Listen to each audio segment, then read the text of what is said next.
Talk Show. Recorded live.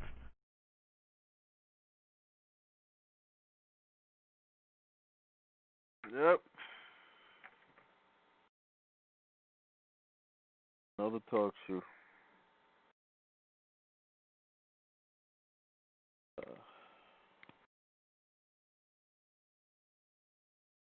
Yeah, I got it.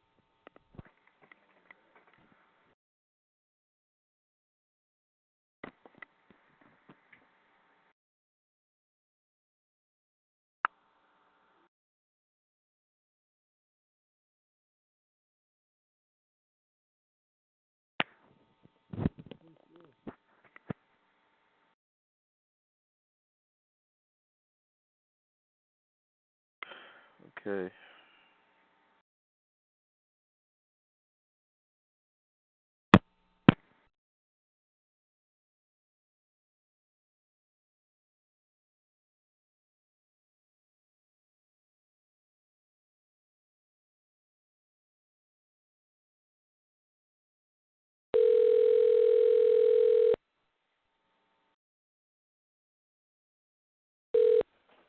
Hello? What's up? Hey, what's happening? Yeah, I'm on this thing again. Alright, can you just keep me on the line there? I just got something to do quick.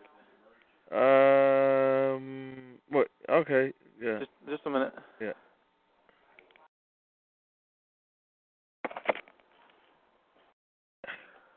Somebody else called in?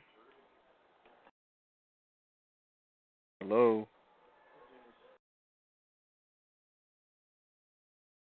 Your mic's not working. No mic. I don't understand. Use your phone then. Call from your phone.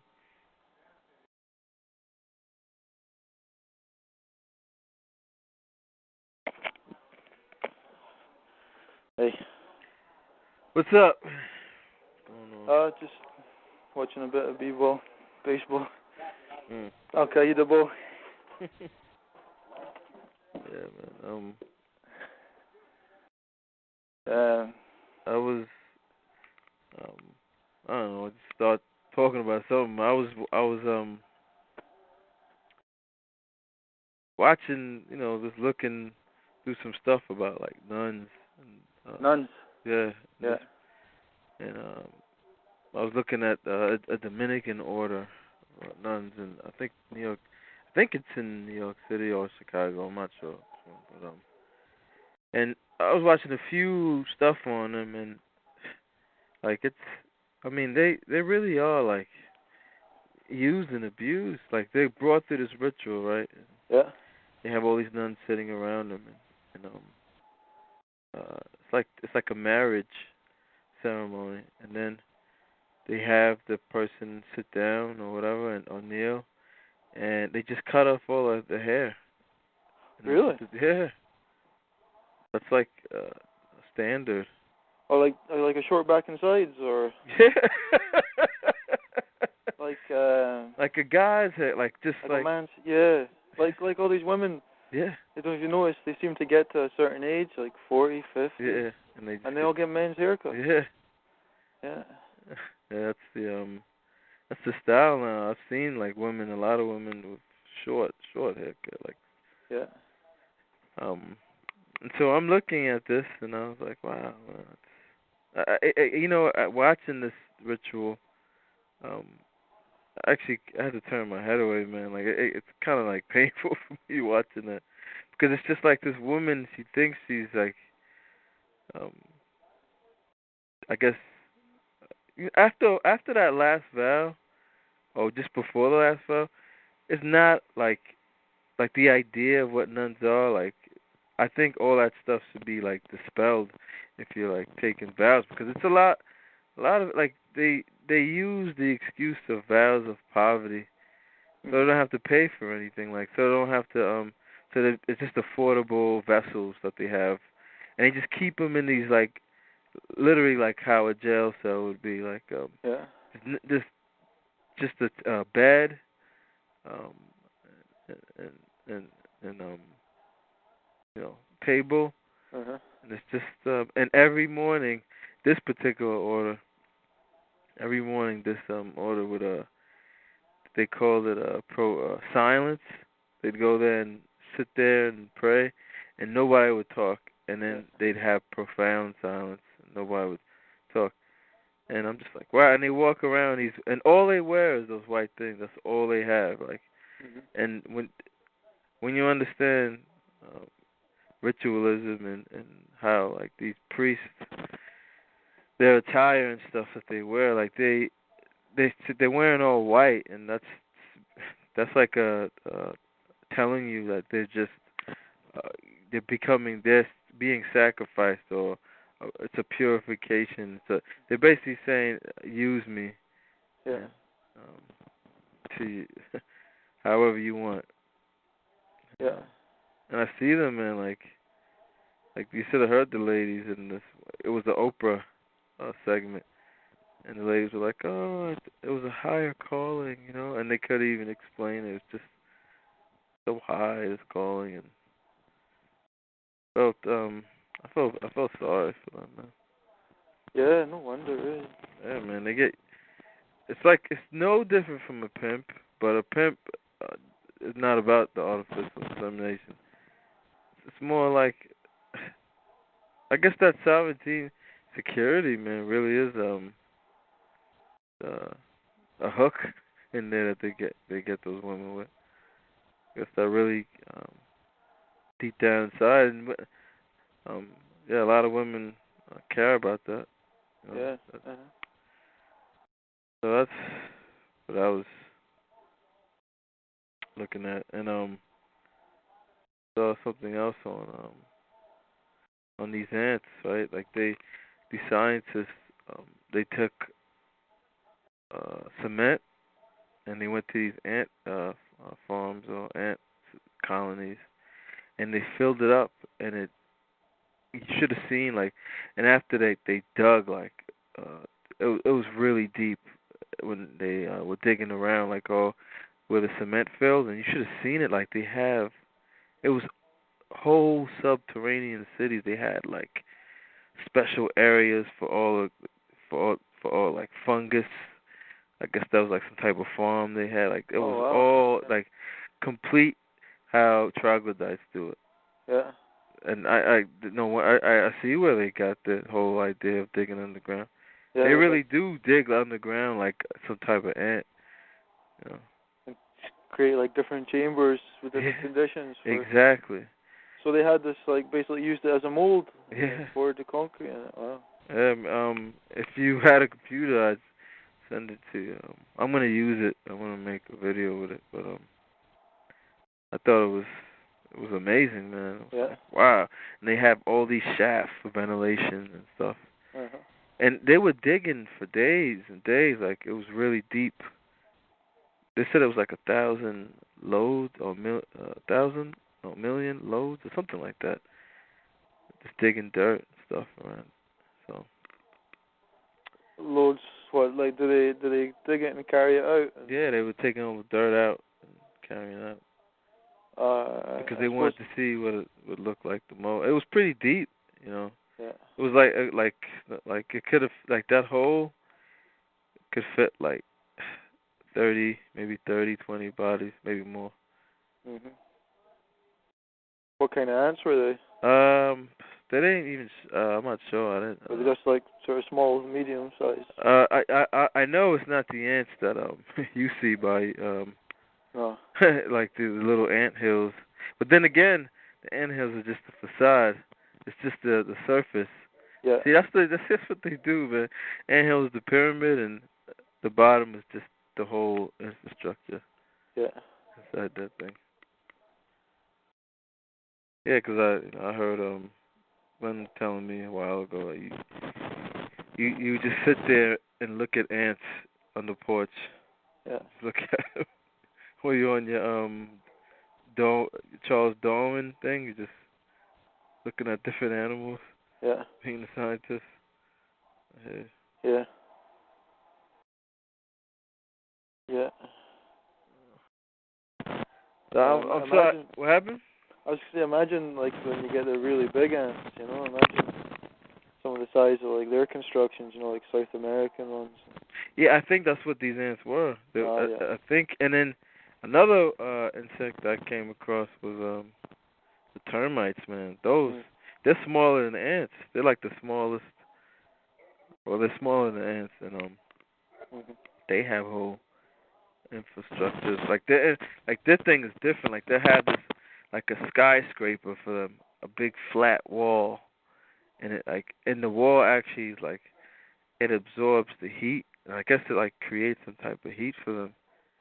And but they don't live in that infrastructure. I think that's just the top, but I think they live actually underground, under it. So I mean, these are like when these ants build these things, man. It's like I just don't like. I'm trying to understand that. Like, there's a form of communication there that's like really advanced for them to all know, like, all work. They don't have brains, but like, there's something else there, man. Is there not like a kind of hub? Yeah. Is there like a like a queen ant? Yeah. Do they have a queen one? Or? Did they even show the ants? I think the ants probably even live in this thing anymore. Yeah. It probably is. It seems to be like with all of these little creatures. You know, there's like a hub where there's got to be signals and stuff like coming out from the queen bee, the queen ant and stuff. Must have like it can't, the big fat one that just sits there and gives birth to them all. I reckon that must be like the mainframe computer part or something. That's the same model. That's like what I guess that's what Neanderthal tried to be, like a type of queen, and just dish out zombies. Yeah, and send out like just basically signals and stuff all, and the kind of frequencies that we don't get to hear about generally and stuff. Because I know this is being used on a mass scale, but I'm wondering like if those like made like those 40-degree and higher, if they're like certain factions of them are working on like, because that's an Etatorpa, like this guy, he specialized in, I guess you would call it, people today would call it higher communication. Okay. Whatever. You remember that when he the guy gets kidnapped and he's the guy who his guide is basically like what his role would be. Yeah. I'm saying there's probably people into that, Well, that guy. I find that passage from New Atlantis. The one you put up on your blog. Yeah. That talks about different people with different roles and stuff, innovators, and I forget all the list it goes through yet, but it all seems kind of connected, Yeah, because there are different roles I find kind of interesting. Like, what type of role, like how does that work? The ones that like collect all the eggs of all the people they sacrifice. Well, I mean, how does that work? I don't know, but when you think about tiny little creatures, ants, and bees, and spiders, and the name they have, insects. Yeah. Insects. Like divided up into different sects. Yeah, the inner sect. Yeah. And then we have like religious orders and sects and stuff. So there's people divided in sects as well. So. Yeah, because it's all task specific. Yeah. People. Yeah. Groups. But he was an interesting person anyway, that guide, and definitely an interesting book. Yeah, I'm thinking of going through it again. Yeah. Probably find something. Yeah, sure. It's a while since I read. I actually started reading it again. I was reading it out loud to someone, but I never got. You were reading it aloud to someone? Yeah, I was reading it. I was trying to do like an audio. No, I was just kind of. I wanted to read it again, and I wanted someone else to read it, and I thought, well, I'll just read it out to you. So like I started, but I didn't get more than like a quarter of the way in, I think. Good practice for reading as well. Yeah. It's actually different things you pick up on, kind of reading it out as well. Like I was thinking about something I've not thought about in a while actually, is the structure of the prose, I suppose, and like the different rhythmic patterns of the sentences, and you find as you go through it that some sentences have like particular. I'm searching for the word here. It's not like algorithms or something. That's. I remember reading something like that on Glenn's site a while ago, or listening to it in one of your talks about certain structures of sentences and stuff that psycholinguistics, right? Right, yeah. That's an interesting. That's taught in like I think people like politicians when they go to Cambridge and these what's the other one? Rhodes. Yeah, these type of schools. I think they teach them the art. This art of saying an advertisement is probably taught. Yeah, and the way they talk on the news, it absolutely does my head in. Yeah. The way they build things up and then take them down again. Shit, like, Yep. Oh man, it really begins to grate, eh? Yeah. But yeah, the structure, like certain sentences or like parts of sentences would seem to have like certain rhythms to them. And I was wondering, like, if something I meant to investigate more actually was to take those sentences and like apply different kinds of coding to it, like the Basque shorthand one that Edo Nyland wrote about. Yeah. I wonder if that could be applied to like particular ones that are like hidden like by their rhythm or their structure. Because it's something I got halfway through actually was the name Etidorpa. Yeah. With that book, Linguistic Archaeology. There's another one of these things I've got half finished was I did like the first half of the word, and it translated in the Basque as to make a fantastic discovery, and then I never got the last part, like the Orpa. But I never got around to that. But it's funny how like I think that's it kind of showed me a bit of like the depth of like the coding structure. How like Aphrodite would no doubt have like some kind of meaning. Yeah, in that structure towards like love and stuff. And then like backwards, it means like to make a fantastic discovery. ... I don't know the rest, but like how it fits like that. Like how do they make it fit like that, right? Yeah, and yeah. Well, that's something the computer had to do. Like the way it's so many. Like it's just. Yeah, it really I don't is. like to act like take a shortcut on thinking and think that. No one could think of something smarter than me. Like I understand, like these priests and stuff is what they're bred to do, and it's like stuff they've done for thousands of years. But there's elements of it like that. Yeah. I agree. Like it's got to be a computer doing this. I was thinking about that the other day myself. Like just thinking like every single word. Like why is every single letter word mean something completely different? Like And I thought to myself, I can't be a human being that's so meticulous like that. No, it's too perfect. No matter what angle you approach it from, it has one meaning, and then there's dual meanings to like each angle you approach it. It's so incredibly complex. Even our word dual. Yeah. You can twist them around. Or you can even change that to duad and stuff like that. But duad, what? The duad is like the second to the monad type of thing. All right.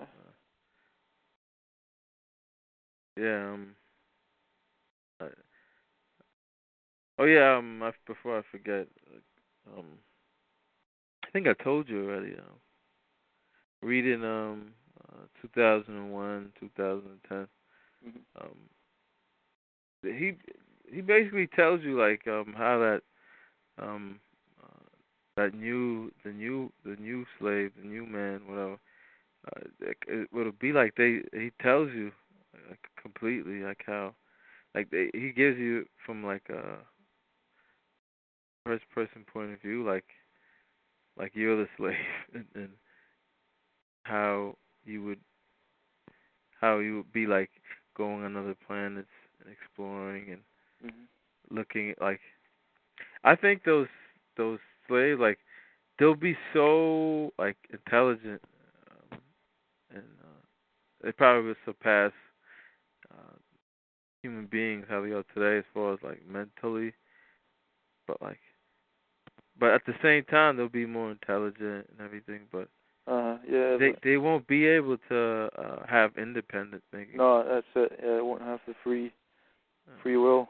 Yeah.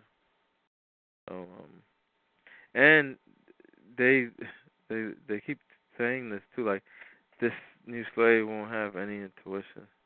Mhm. It'll have it in its DNA, but it won't be able to access it and use it for itself. It Okay. won't, Yeah. because that's in that movie Alice in Wonderland. I Right. don't know if you've seen it. There's one scene in there where they go at war. The white goes against the red. I think it's the red hearts. I think it's what it was. And they fight on a big chessboard. I show you that. Um, and then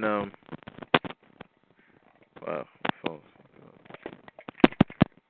They fight on a big chessboard, and Alice has a sword. Plus, she's a lady, by the way, female, by the way, and this she has to fight this serpent, and so she goes up like this DNA spiral and chops off the head at the top of it. So they're basically saying there's no wisdom, no intuition. Yeah. So it's not gonna have that. Yeah. Yeah, I get it. Like it's there, but it can't do anything. It can't function or whatever without it.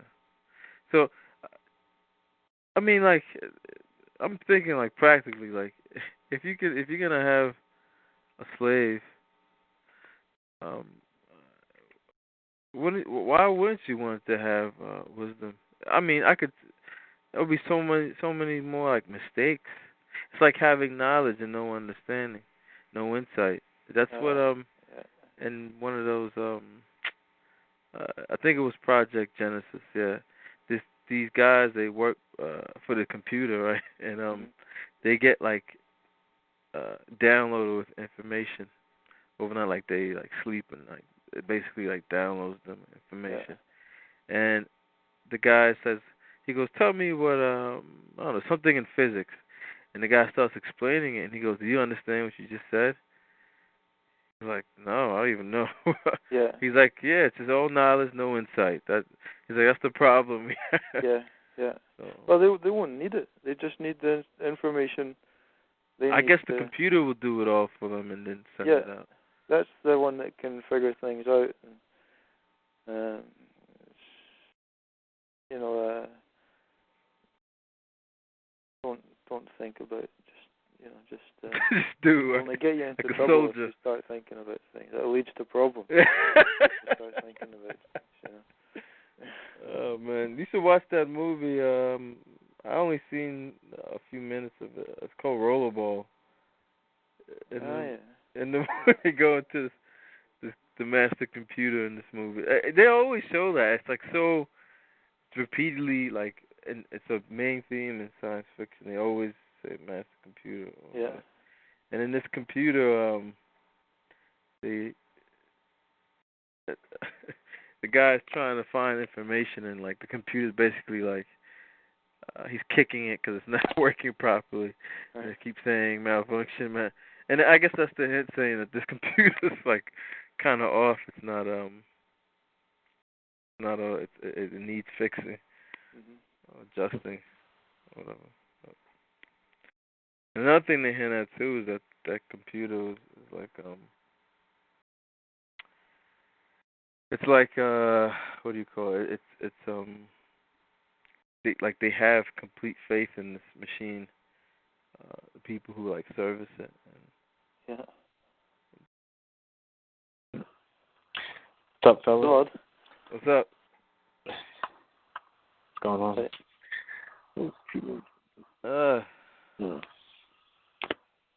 So nuns, they need to have a big revolt or something. Yeah, man. They're so used, not only for like as baby factories and stuff, but they get used by the military as well. Like I'm sure they're starting for like any kind of like covert military operations and involving like all kinds of advanced like technologies and stuff that people put down as like alien abductions and things like that. And like, I heard I think nuns I think they're like pretty well versed in languaging too. Yeah. Because I know in Haiti like the missionaries to be like female missionaries who work for the church or whatever. They speak the language fluently, like, and to be like an outsider and just come in and start speaking it. I mean, I guess you gotta know like phonetics and stuff. Because I think they're all. I'm not sure if all of them, but I think a lot of them are schooled in Latin. Yeah. Latin is like a root language. It's like a lot of things. So if you understand that, you'll understand Italian, no problem. You understand Spanish, German. Yeah, it helps you out.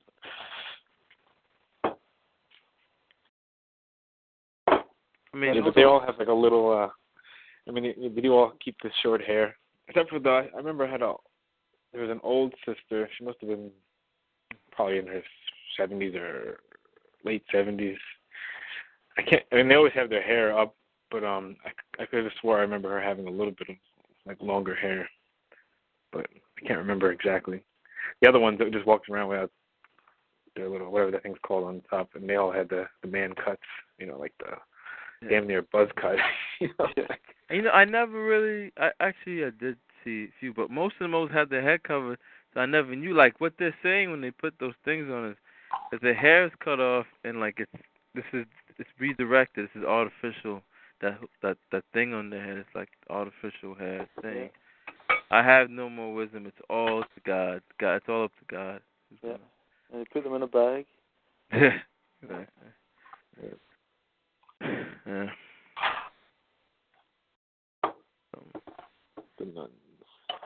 But like, you should have seen the Oprah interview.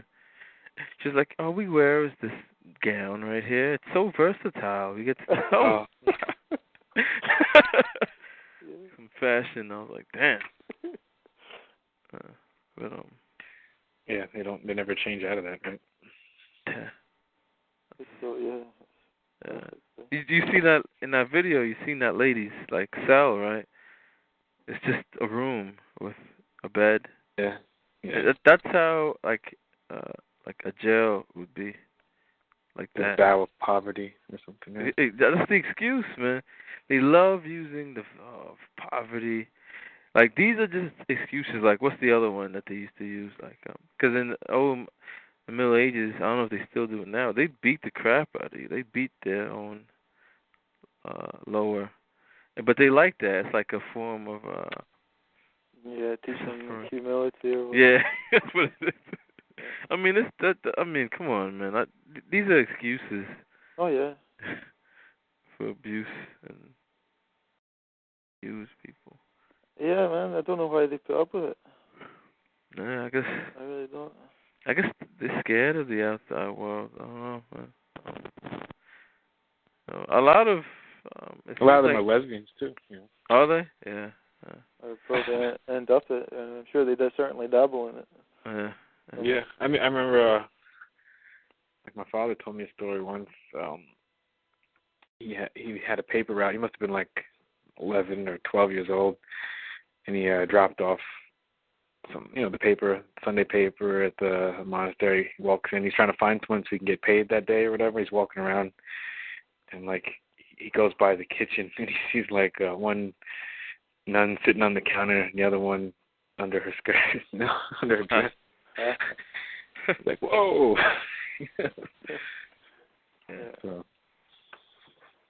So it's That's gonna blow your mind when you're 11 years old or something. Eh? That'll stick with you. That.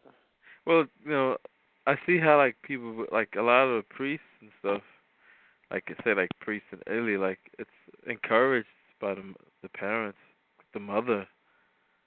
So it's like raise their like family, their son or whatever.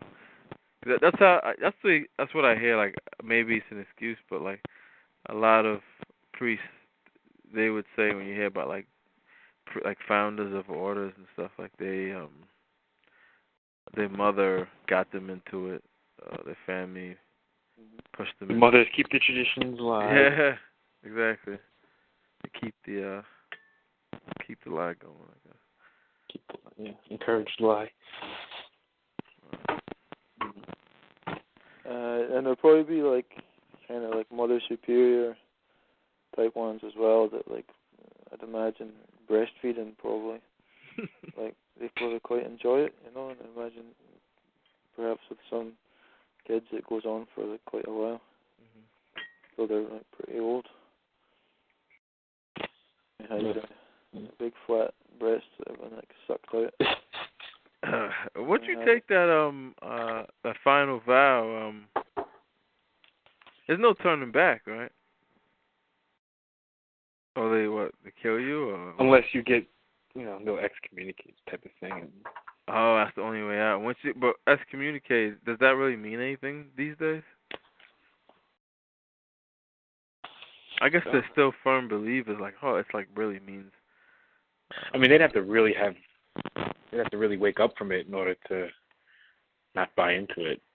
But if they were the type of person that would go that far, as into being like, well, what they do in there, they do these ritualistic things every single day. So like, and those things really they drive it in, man. Like it's really it's a mind fuck, man. Just the Oprah one, like she was just giving an example. We do this every day in the morning, and they probably have a silence, man. Yeah. Can you picture like they must just? Oh wow. But that one clip, man, that one lady who comes and they just cut it like that. That shit depresses me, man. That shit, like I can't bear to watch it. Like, wow, man, that's so fucking. Yeah, she's taking a lot too. I thought she was finished at first, and she goes to the side and chops it off. I was like, wow, you're really making sure it's gone, huh? Yeah.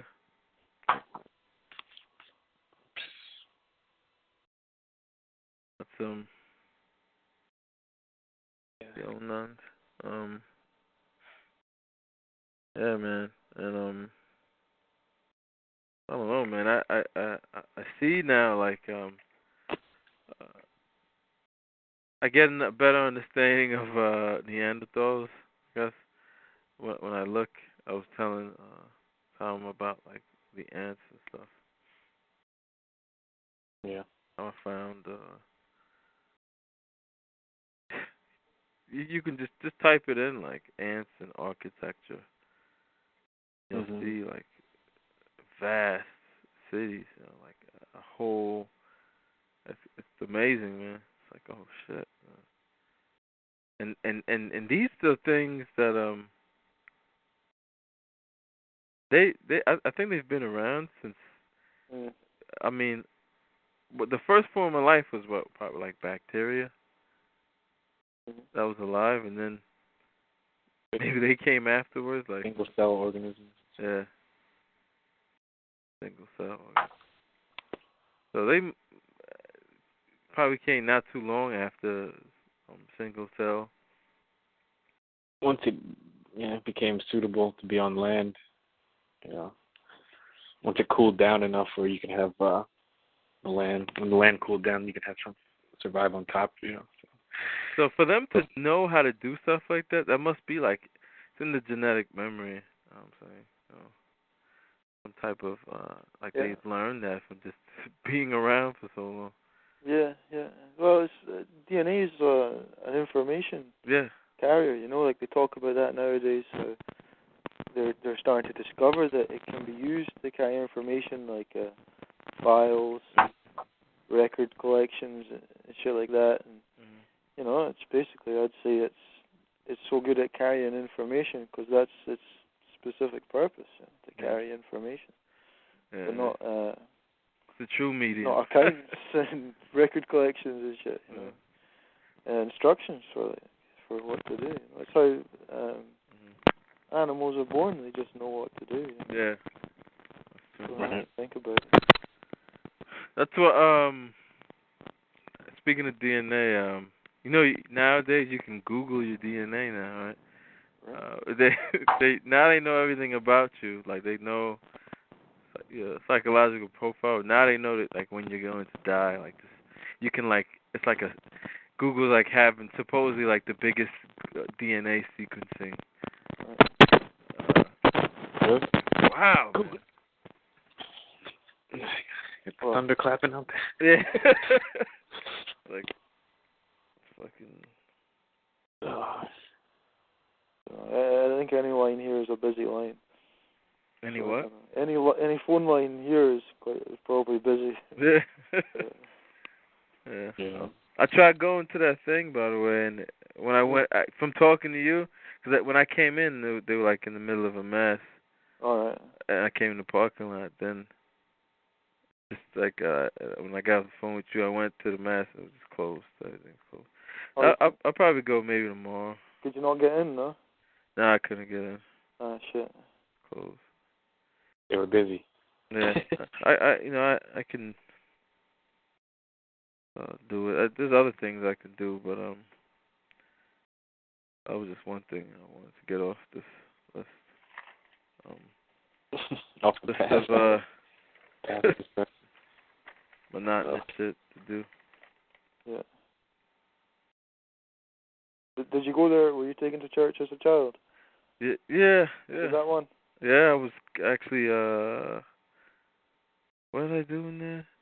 My confirmation I had in that church. This one particular one.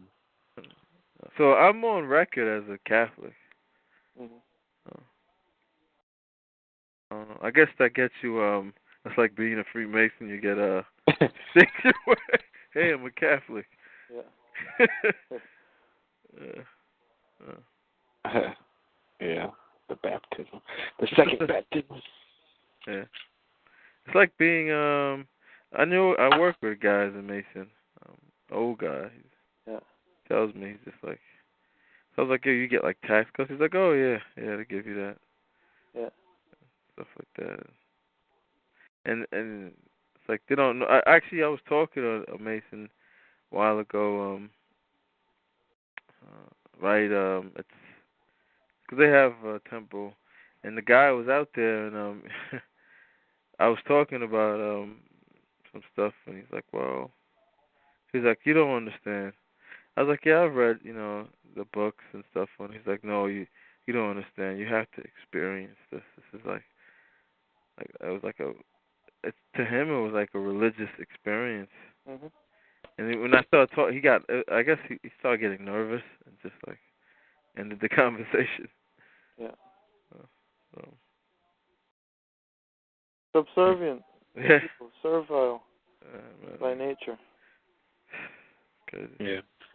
And I was looking at they had the wives, like a whole bunch of women came out, the wives and daughters, because I guess they have like baby showers in those places and stuff. Mm.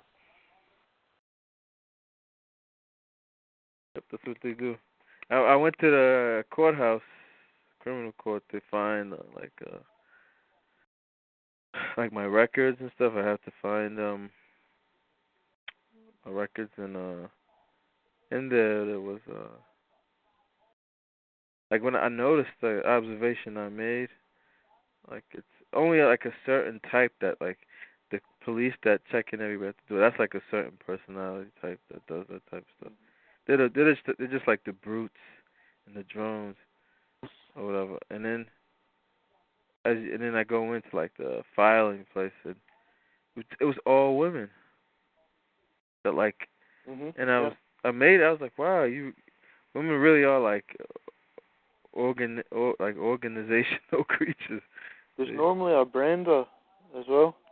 What Go and like find their names. I think Brenda's the. I can't remember. There's like a theme going on here in Campville. Anyway, there's. Pretty sure it's Brenda. It's like there's always a Brenda. It's the post, the town hall, just like the insurance company, the police station, stuff like. They all have these short-haired women. Yeah. Fat-bottomed women make the world go around. Well, I do notice that I as women like come like 40 years old, they cut the hair. They look like you actually notice the belt buckle actually goes higher up as they get older. The what? The belt. The belt. Yeah. The waist seems to go high. Yeah, they pump out. Their hair gets short. I see women like that all the time. Masculine men. I guess as they get older, they start to like. It's the male inside them starts to take unravel. Over. What visual? What happened? Starts to unravel. Yeah, starts to exactly. Yeah. It starts to come out of them. Yeah. A lot of them. Don't want to pretend anymore. Yeah. Yeah. Well, it's not even the fact of pretending. It's because they're men inside. Like it's like they physically like it's manifesting itself, the masculinity, out from the inside out, and their bodies start to change. As well as it's just there's the degree of social engineering in that as well. Like I've heard them say, look at her hair's too long for her age. She gets to that age, she should cut her hair short. And it's like frowned upon by other women, I think, to be mature to old and still have long hair. And then I have excuses like, oh, it's just so easy. I can get up in the morning and just like do a little bit of this and that, and then I'm ready to go and shit. Which I don't know, maybe it's true. Well, I still don't like the maintenance of it. It's not really that much maintenance, man. I don't know. I don't. You know what it is, man? It's civilization requires maintenance, and like I was telling. It's all appearances. Yeah. We're all about appearances. Today. Yeah. Telling Dana, like, it's like people use their hair and do all stuff to their hair to please each other. That's what it's all about. So if you're doing it for the next person, the other person doing it for the next person. Yeah. It doesn't make any sense. It's like can you picture a time where people didn't care about that shit? Where just everybody had just 1,000 knots in their hair. Yeah, right. Well, it'd be a time before cities. Yeah. The square buildings. That's another thing in geometry. I find that I see more of a circle form or sphere form in nature. You don't see squares at all, like as a natural formation. It's always it's impossible, I think. It's always that's what they mean, and that's why like that 4-dimensional cube, the 4-dimensional cube that they always use as a model. That's symbolic of they're talking about time, but they're saying it's control time. They're controlling time or redirecting time. Have you seen the Giant's Causeway in Ireland? Mm-mm. Have you seen that? You know what I'm talking about? It's like a natural formation of stones, but they're all like pushed up like columns and they're a hexagon shape. I've not thought about that in a while actually, but knowing now what I do about how they mark underground places by pushing up hills and such, I wonder what's actually under there. That's like definitely one of the strangest kind of natural formations. Where you live, they have, I know they find, it's like extinct. They're not using anymore. Probably like just like underground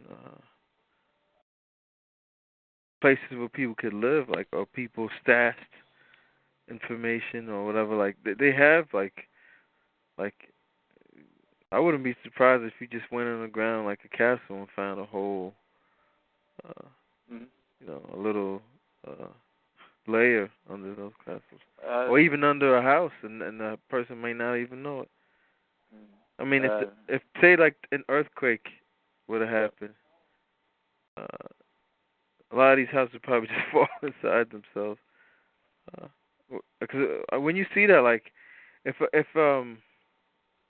like when they have earthquakes and the earth just cracks like that, is that saying like that it's like hollow, like when like, or was it just you know what? Never mind. Never mind. Floating kind of plates, isn't it? Tectonic plates. Yeah, plates. But now where I am, it's like there's volcanic plugs. There's Arthur's Seat in Edinburgh. There's a extinct volcano. Then there's like volcanic plugs. They make islands, just big, strange kind of lumps around the place, like big and strange things. And that profile picture on my account there in TalkShoe, you see one is like the sea and the hills behind it. I've never been on your account. You just did that recently, right? Yeah, well, I put a photo of it there. If you go to the TalkShoe, well, the one you're on now or whatever. Anyway, it's the Paps of Fife, they call them. Paps, like tits, you know. And like my friend was saying, he's like, oh yeah, Tommy, but you got Paps of Jura and the Paps of this and the Paps of like name they give to hills. I was like, yeah, but not many of them are like 2 mounds complete with nipples on them as well. They're quite astounding, over in Fife, next to the Forth.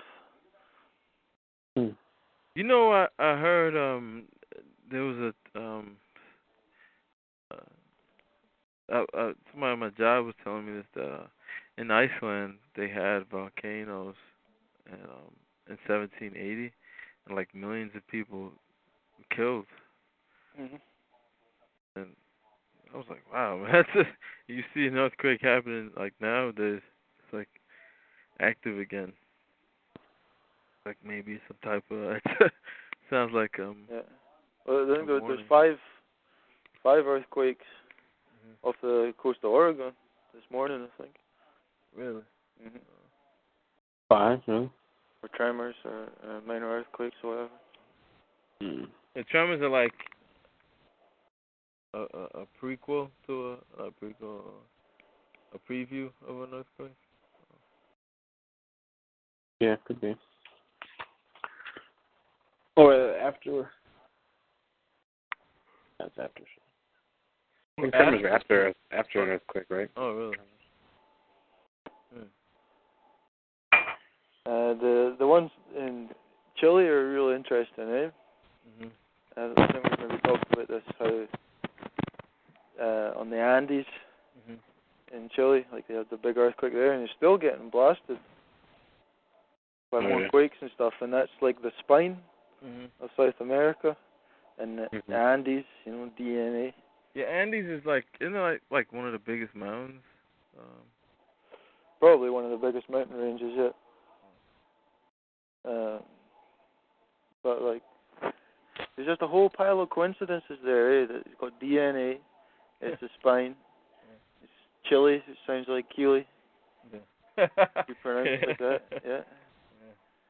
Well, I think that's what you gotta follow, man. Is when you realize how it all works, like it's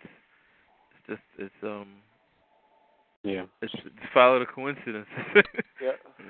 That's how they work, by coincidences. Yeah. The method of.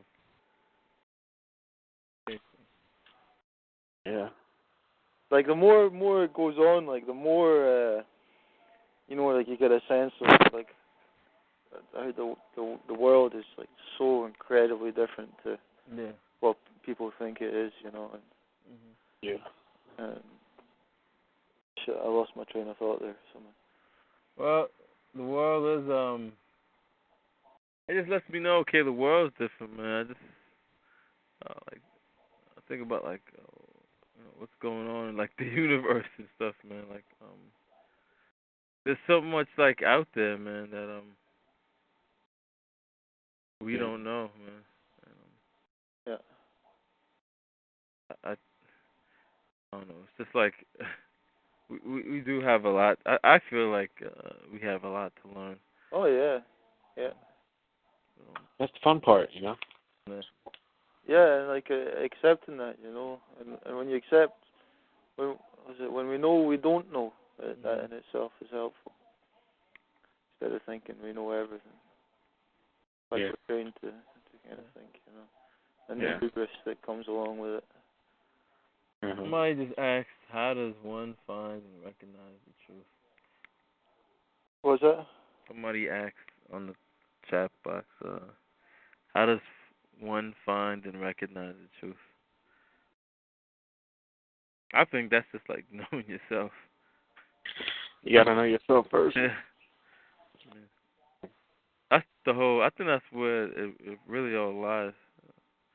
The root of it all. Once you recognize yourself, then the truth will recognize you. It'll start showing itself because you'll be able to. Your perceptions will be heightened because you get pulled out of the programming. So.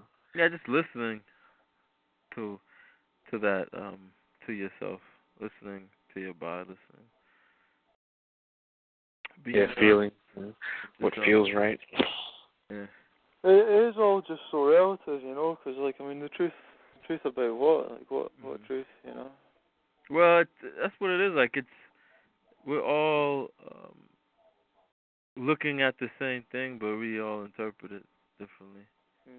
But all those interpretations could be true, It's just that's part of the ultimate reality. You can't just say it's one thing. It's beyond. Well, I think everyone has, like I said, their take on it. So each one of us went in a certain direction. Like if you throw a bunch of rocks into a pond, and everything goes in a different direction.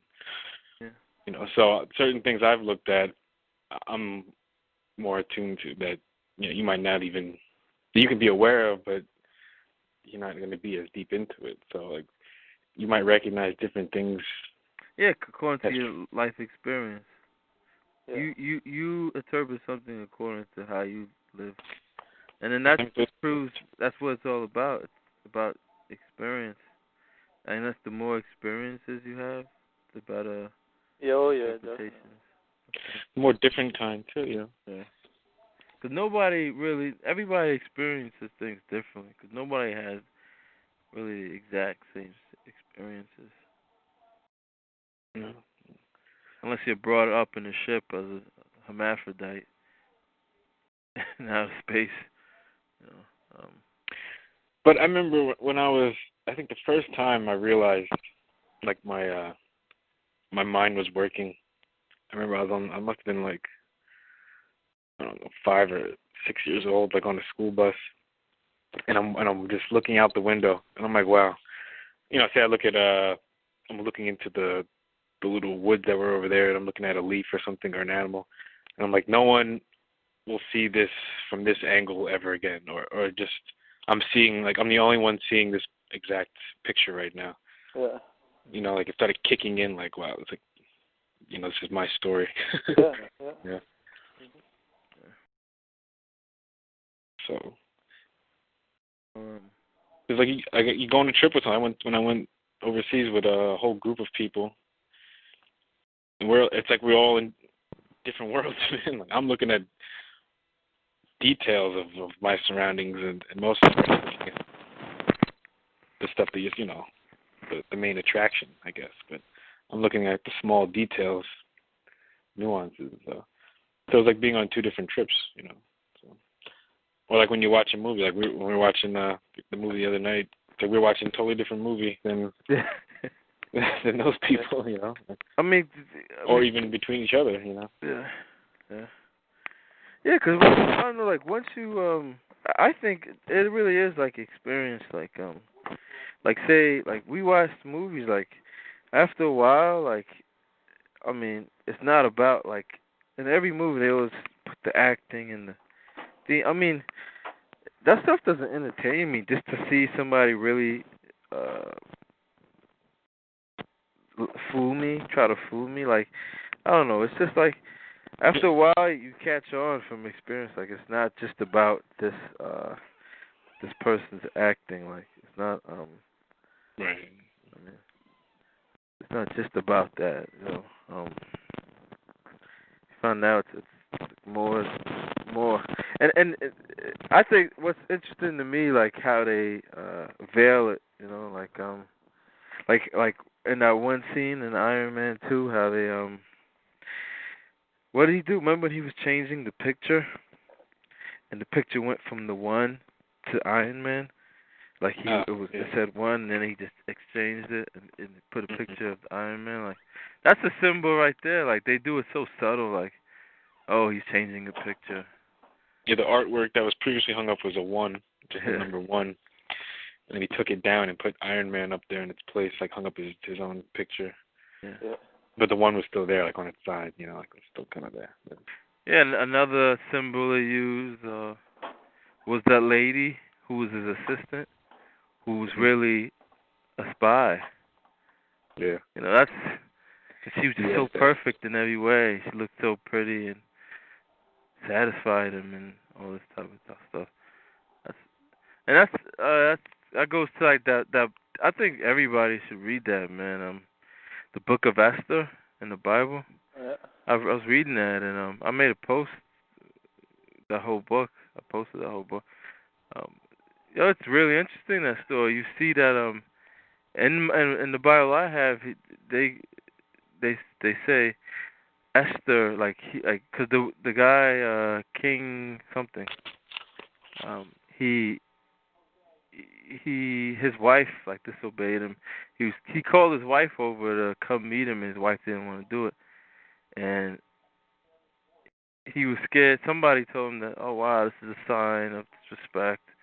All the women will find out, will see that she did this, and they will all take her example and start respecting all their husbands. And he basically says, okay, I want to find a new girl, and all different girls come.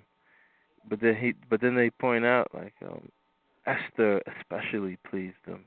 Yeah. And I'm thinking, oh yeah, she was deep throating, man. That's what she was doing. Yeah. And she like especially pleased him, and they show, and then they go through this whole thing with some guy wanted to kill the Jews. And it's interesting how they what they like the role, what they do with the Jews and stuff in the Bible. Like they set them up like and the people are set up like, I'll explain that later, but so like they want to kill the Jews in the movie, and not the movie, the book. And then one of the king's highest officials, his name was Mordecai. He's the one that actually trained Esther and brought her up. He trained her. And actually, Esther was running the show, but it was really him running it through Esther. He was like a priest, basically, it was saying. And he was giving her instructions. Yeah. And she followed them. And so, I mean, and then they have a holiday. There's a holiday that's all because of this in this book. It's called Purim. Mm-hmm. And I guess you can interpret that to I'm pure, or I'm red, I'm pure, something like that. This holiday, because they basically like exterminated the Jews, exterminated all the enemies, killed all the enemies, and they celebrate. And this day, in the Bible I have, they don't put it on the one computer didn't say that, but in the Bible I have this this holiday, Purim, is a celebration of how they killed all their enemies. And I'm just like, wow, man. What type of holiday is that? Like, just we slaughtered all these people. Let's celebrate. Like, it's just it's a celebration of mass murder. I think that's just, I don't know, man. Sure. But that's how they set them up, though. Like, and picture you're just a regular Jewish person. You know, you're just born into this, and then you don't question it. Celebrate this, and and then you just grow up, and then you grow up hated. Yeah. Well, I mean, they set them up, man. They really set them up to take the fall for a lot of things. Those people, and they all follow things. They all follow shit through tradition. That's how they're really like traditional. Hello. Yeah. Hello. Yeah, they really follow things through tradition and stuff. Yeah. So, and I think the word Esther is interesting too. It's like linked to like Easter and Easter. Yeah, so that's the weapon. That's the ultimate weapon. Is good-looking wild women, mild to wild women. It's all about Troy. Yeah. And the Trojan horse. What's inside the Trojan horse? And Troy, backwards, yurt. Yurt is like he's a Mongolian, Saharan type kind of houses. Yurt. It's also linked with the big W they have in the sky, Cassiopeia. And the big W, it's not just an outside W. It's with 3 parts instead of 2. And from that you have the CCC, UUU, and NNN. With the silent T. Triple threat. On the end, yep. And it's all linked to chemistry, biology, physics and stuff. The 3 letters. And what they've done with different tax bases they created, they call them countries, and they swapped moved the O around. It's Troy. We all live in. And another name for a yurt is a jar. ER. So you have where the Judeans moved and set up Frankland, become France and Germany. There were many yurts. And Germany's they're known for their precision engineering and stuff. You have your 3 main German car manufacturers: BMW, big BMW, Mercedes, the Mercedes. This is the Mercedes. Sit here. They have the propeller sign as well, but like a Y, which is in the Phoenician alphabet, is a W.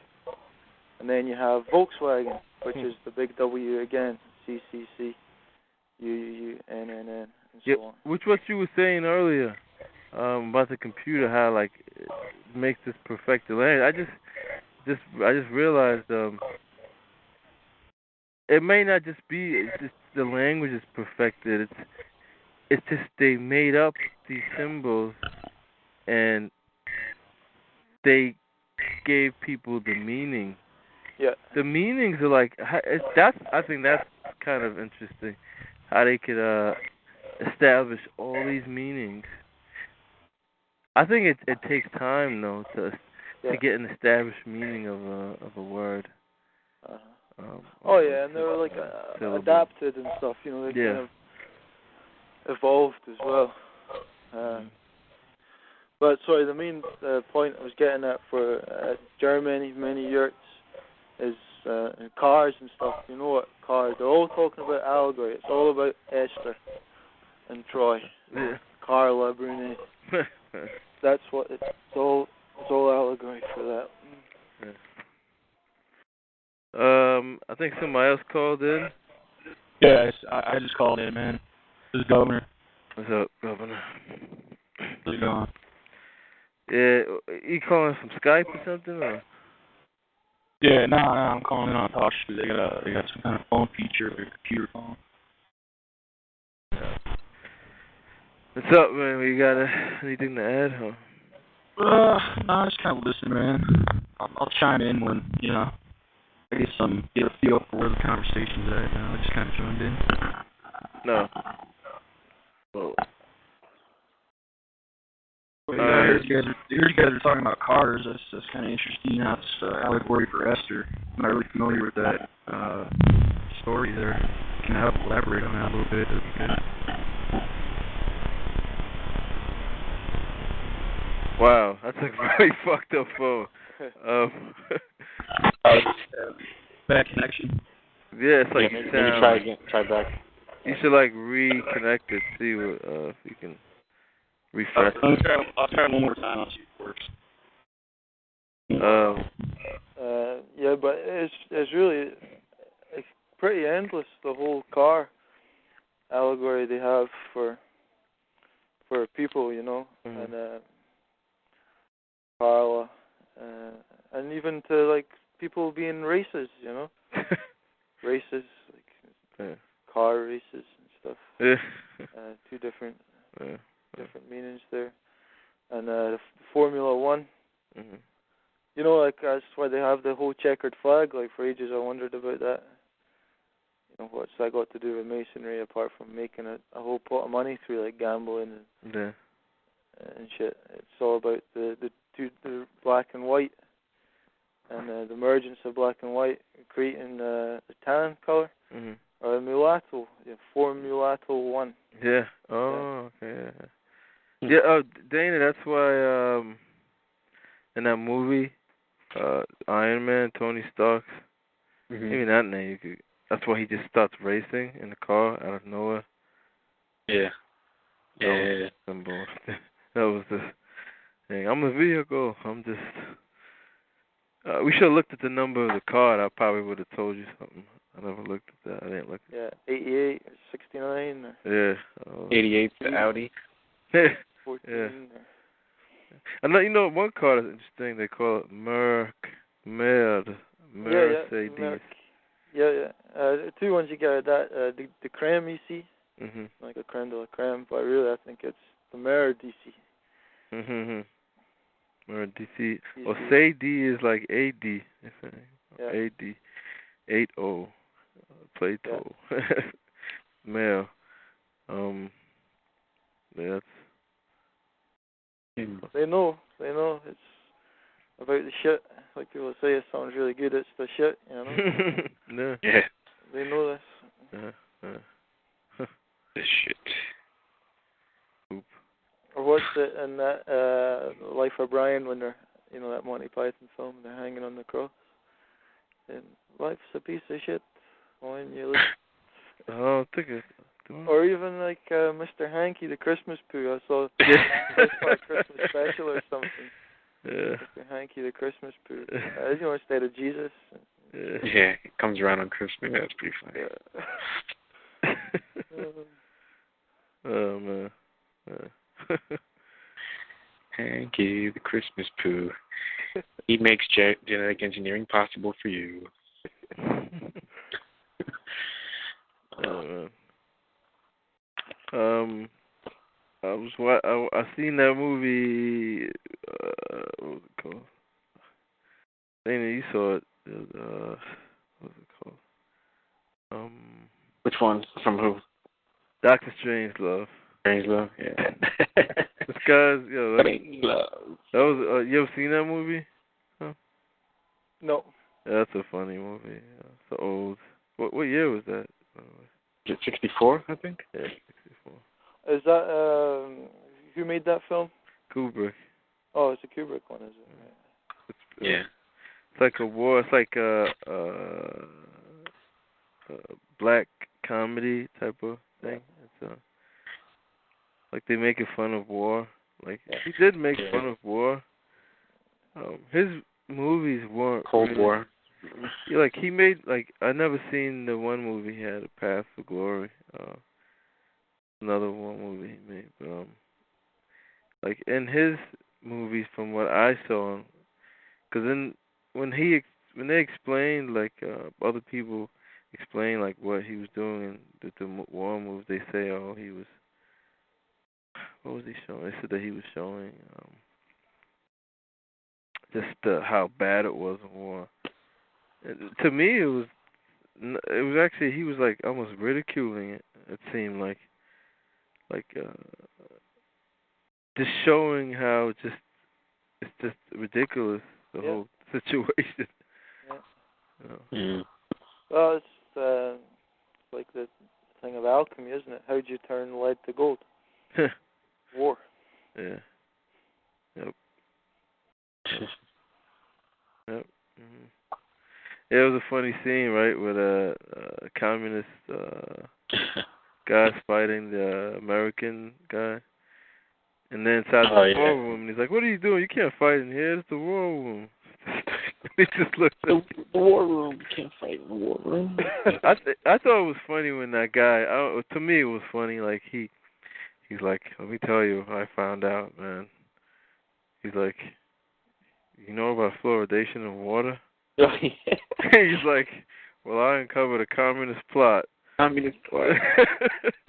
That they, in the war. Yeah, and he starts a whole war because of Florida. And I know he's probably making fun of like conspiracy or but this is in the '60s though. Like, were they talking about that? Oh yeah, man, they were talking about. They're well aware of stuff like that. You get like of course, individual like campaigning against fluoridated, is that the word, water? Shit, it's people have been. You know, everyone generations like pretty much. Zeke Jackson put it well in one of those fucking news things. He's like, no, we're the first generation that went out and partied and fucked all night. Our parents didn't do that. Nobody else found out about fluoridated water in the '60s. Oh man, that was his video. I think was New World Order 2.0 or something like that. Look that up. When you come from like learn about the New World Order to learn it's just like the newest World Order, you know, you know, or the latest World Order or something like that. It's funny though, people do think like that, you know, especially when you're younger, you do. Yeah, of course. When you're younger, you think we're the ones. Yeah, we're the first people. No. It always kind of bugged me why like bands, so like they were like in their. Maybe I was just young and they seemed like they're in their 30s and stuff, you know. But how come like your generation is like 12 to 18 or something, but all the bands you're listening to, like guys are like in their 30s and shit. Yeah. You know? Oh, the band play? Oh, because they make them look a lot younger too. Like if you look at like Jay-Z, the guy's like 50. I think over 40, man, and he's like all young people. Yeah, but these people are like the voice of like 15-year-olds and shit. Yeah. Yeah, right. Yeah, I was telling, speaking to somebody in the barbershop today, who was talking about like the music industry and these guys. Like, I was like, yeah, I was just pointing out to them, I'm like, oh, these guys, man, they're just not like what people think, man. Like they're just like they're all like pretty much blackmailed and pimps, like Kubrick, right? I showed in a video how Kubrick, he helped with the fake moon landing. He did all that. Yeah.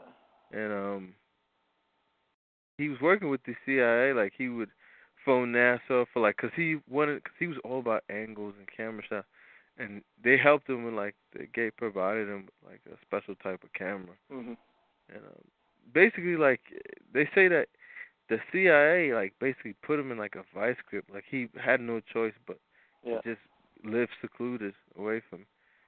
And then I realized, I was like, wow, like you cannot work with them unless they have you by the balls. Oh yeah. They like that's how they did it to him. Like it's not like, oh, we're old friends. Nah, like you want to work with us, we're gonna have to. Yeah. We're gonna. And then when they know too much, kill him off. Exactly. That's what. And he was like a clear example. Glenn also mentioned Lawrence of Arabia was that same type thing too.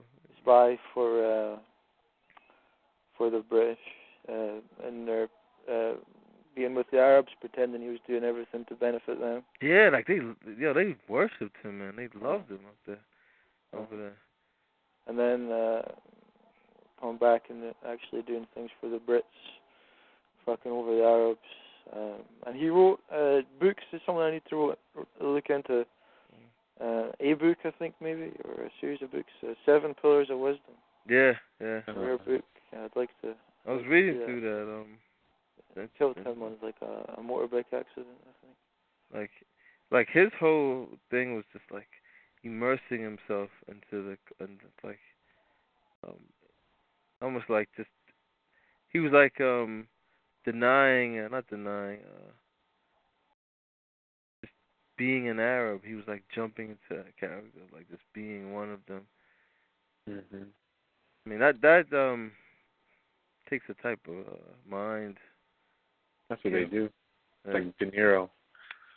Yeah. Whatever role he's in, he's like becomes that for like, like a year or whatever. Just like. Yeah.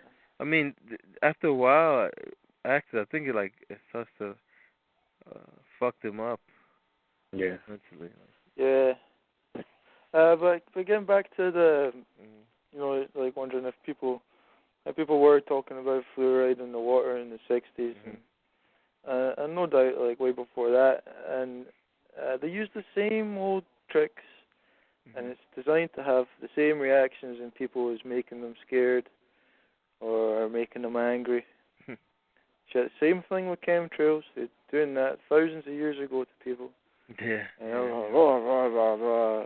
Oh, look at that. What a mess. And blah, blah, blah. And it's the same old reactions. Like you're bringing all the time. And it's just keeping you scared. You're scared to drink water. You're scared to breathe air. You're scared to go outside. You're scared to eat food. Like nowadays, you know what I'm seeing? That the whole... I'm just so tired of this propaganda. I'm getting constant propaganda of eco and green. It's like really, it's a lot, man. I can't go. I hear it every week.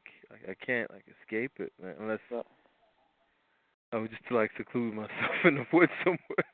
I wouldn't hear anything, but like I keep hearing that. It's in movies. It's in those science fiction stories. Like you'll hear like they'll insert that in there. It'll just be really slick. Put some well, you just United Nations crap. Whatever. Yeah, there's more going on. So there's bigger things to be dealt with. That's your best way to either just try, stick your head in the sand and try and forget about things, or no, I don't think because you're not happy when you're scared of chemtrails and scared of water and shit. I don't go around scared of that shit, man. That's just like exactly, yeah. But what I mean, there's a time when I was, and imagine living your whole life like that, man. It's all symptoms versus cancer, That's what happens. Like if you listen to what's the name of that Patriot Radio, whatever. They'll talk so bad about the other type of media that the people won't even listen to the media. Some people won't even. They just say, you know what? I don't even want to listen to what the media has to say. Yeah. I'm just going to listen to what this media has to say. Yeah. And they just go on one side to the other. Yeah. I guess governor's thing didn't work.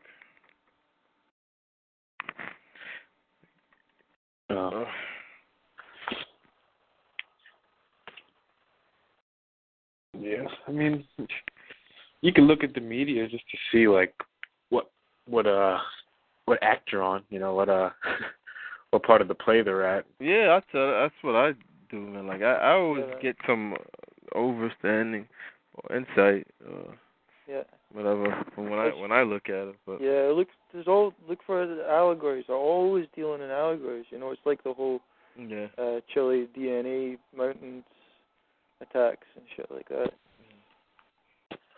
And it's interesting actually when you look at. You need to kind of really think about things, though, and just kind of be, I don't know, like involved in like be aware like the other world is going on and think the way they communicate with each other, and you see how things are unfolding like on a day-to-day basis. It's interesting, but you get bored of looking at these gap-toothed people. But, that's the thing. It's just, you know, you watch movies, you're getting that sort of plan displayed, or the allegories are there. After a while, you kind of get tired of it too. But like I'm getting used to like the same theme to use, the same. It's the same everything's the same. Everything they do is the same old tried and tested formulas, and you're supposed to react. Because fear, you know, that's what they're supposed to be. We're supposed to be scared of the system. You know what I look for personally? I kind of the wisdom I try to look for out of all this like stuff. It makes it more like meaningful to me. Like there's nothing. Just always finding out how they're fooling me or new. Just another way of talking about the hermaphrodite. It gets meaningless after a while to me. Like. But other things I found, like you learn to like drop my biases that I have ingrained in me about things, and like you're saying, and just actually look for the wisdom and things, and just drop like whatever like opinions I've developed, like they've probably been given to me, like socially and stuff. Yeah. Like it's oh, that's bad. This is good. And just like drop it all and just you know, look at it all with new eyes. You know. Yeah, that's another thing too. Like when I'm around other people, like they try to like it's like they impose their stereotypes, their opinions on you. I hate that shit too, man. I'm just like I'm not gonna sit here and just disagree with everything they say. I just look at them and just think to myself like, this is why I'm a lonely person. Yeah.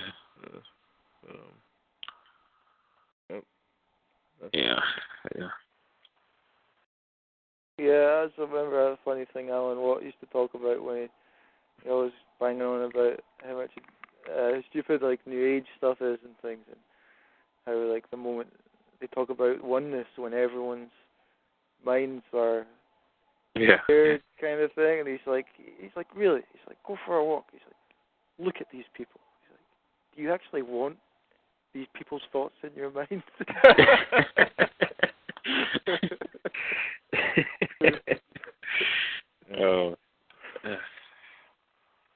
But I don't know. It's good for a laugh, huh? Yeah. But just like letting go of the biases and shit. How am I coming through? Your voice still sounds like shaky, but like I don't hear that sound that was in the background before. Is it like acceptable? Sounds like you're gargling water. Okay. All right, I don't think this is gonna work, guys. So sorry about that. Huh? It's not too bad, is it? I couldn't. I mean, people have called in like that, so I mean, if you want to add something, you can. You know, you can deal with it.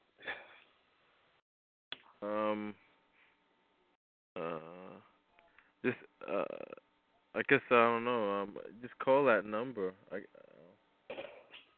guess he doesn't have. I guess it's like part of the plan. Doesn't have. He can't call out of the state or something. Hey, you can call in as a guest, right? Yeah, but he's using a talk shoe. Isn't that funny how they the things that they offer? Like, oh yes, you can call, and it's like totally bullshit. Like, fucking you, they give you. You can't call TalkShoe with TalkShoe's phone. Word, man. It's like, what the fuck? Yeah, I mean, your house phone takes, or can make, calls out of state. It should be all right,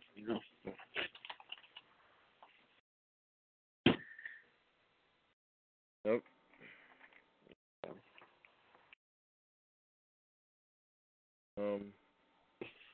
Yeah.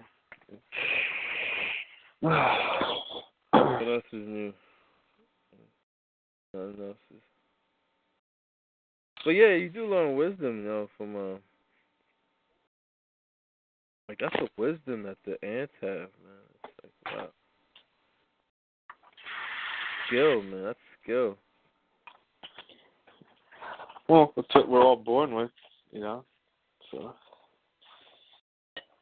everyone has that. You wouldn't be, I don't think you would be on this planet if you didn't have that.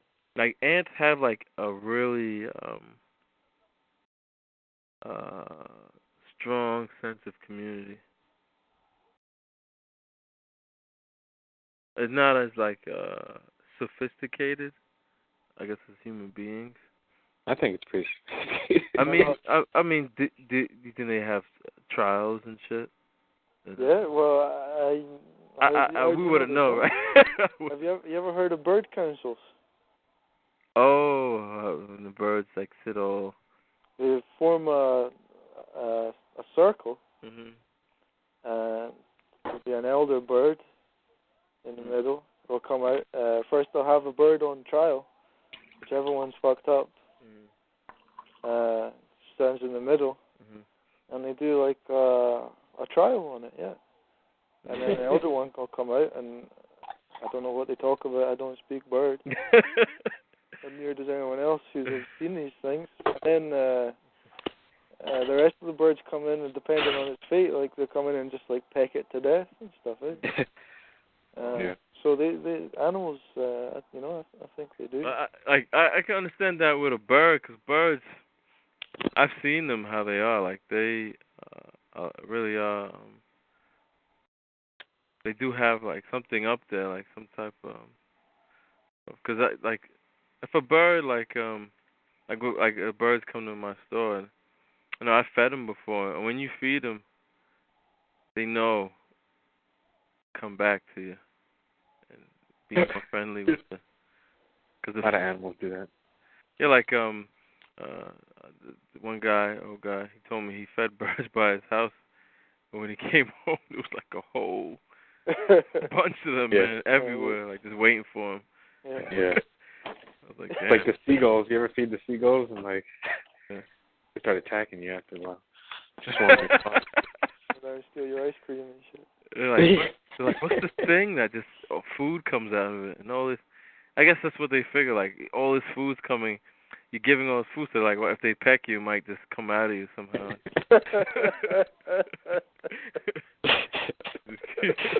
That's a lot. That's kind of logical, though, right? You think about it. Yeah. That's like the bird feeders, Yeah, man. That's what happens when you feed them. See, that's why I see that wisdom. Like when old people, they always show that, like at least on movies, like old people feeding birds. You actually can learn a lot, man, just doing that. You start learning who's dominant and who's. Like, if you look at them longer, because they did that with monks, stuff like that. See, that's how a lot of monks would understand, like nature. Why do you think they call it the pecking order? Oh. Yeah. First one down. Because they would do stuff like. I had a whole flock of pigeons. We started out with about 4 or 6. Ended up with about 45, 50 of them. I seen. We get different ones, like show pigeons. Some that couldn't really fly that well, but they would tumble out of the sky. Like they do tricks and stuff like that. But you can see which ones are dominant. Usually, like the homing pigeons were the most dominant because they're the biggest ones, and they were cool. But I forget these other ones. They were like they had these weird necks where like they're definitely like engineered birds because like they had these big breasts and like their head was sunk in the back of like their neck. Like it was like the oddest looking bird ever. But I don't know if creation would create something like that. But, I don't know. Just look at the surroundings. Like pigeons seem the most civilization type animals, birds. Like, well, I'm not talking. Yeah, I mean the birds I had, they were not like the ones just like the New York City dirty flying rat birds. Not those. yeah, I was looking at a pigeon though. I was looking at it, man, and how it was flying, how it just glide. Yeah, it was so beautiful, man. Like how it just glided in the air, like just. Well, they're smart too. Like crazy, man. Like the call we give, like you train them. So like first you always try to get them to fly really high, because sometimes they'll just sit on the roofs and stuff. But what you try to do when you want to get them to come in after their exercise, the whistle you do or the call you make is the sound of a hawk when it's cutting through the air. You know, when it goes into the dive, it makes this call, or just like and it's supposed to scare them. So when you're not, when you're not there and they're flying and the hawk's coming to get them, they all just fly into the coops and stuff. So that's your call to get them in. That's the call we used anyway. I think that was the smartest one. I thought wow, the thought was in my mind and dropped that.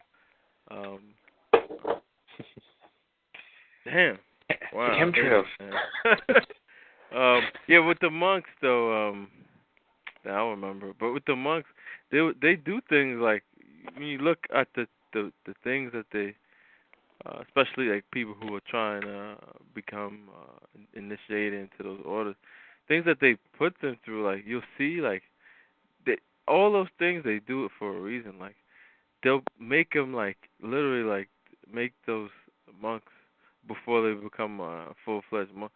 Like they'll make them just be in complete silence. Just don't say a word for like a year or more. Sometimes they don't even get into the monastery. Well, I know in like Japan or China, like they won't even let them in the monastery for like months or a year. You know, they got to show that they're dedicated. Yeah, that's what they do. They won't let them in. They like just don't say, and they're like, go live out in the middle of the wilderness right here, and they're not allowed to eat meat, and they're only allowed to eat like what sometimes the food that's put out for them by the monastery will come out and just like give them some like fruit things, and they'll just survive off of that. And these things are like teaching like them, meditation. because when you're sitting out and that you start to see the mechanics of things, of you see how it's like systemic, how the nature around you.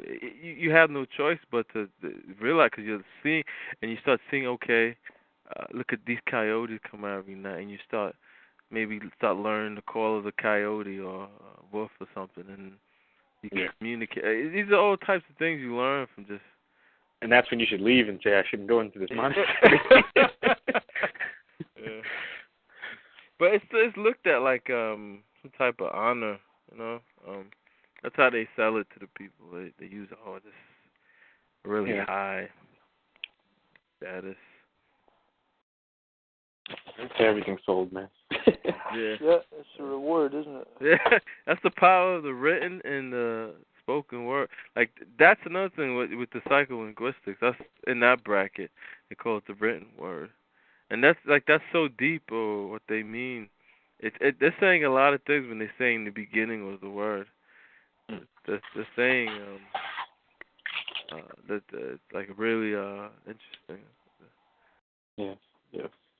Yeah, and like you're saying about the letters and like the power of like the letters and symbols. It's such a mode of enslaving your very like thoughts and your will, because I mean it's different looking at Arabic and to an extent foreign languages made of the same characters as English, but if you look at a sign or something, it's like try and just look at it without reading it.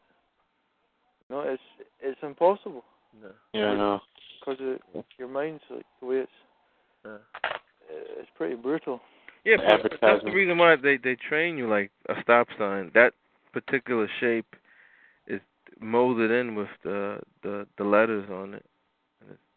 And even the color is supposed to affect you. Like, they have different levels of meaning for that color red, Yeah. pot or stop. I mean, why would they call it pots and it's stop? What are they stopping, and what have to do with pots? Well, The only thing I can think of is recombining. Yeah.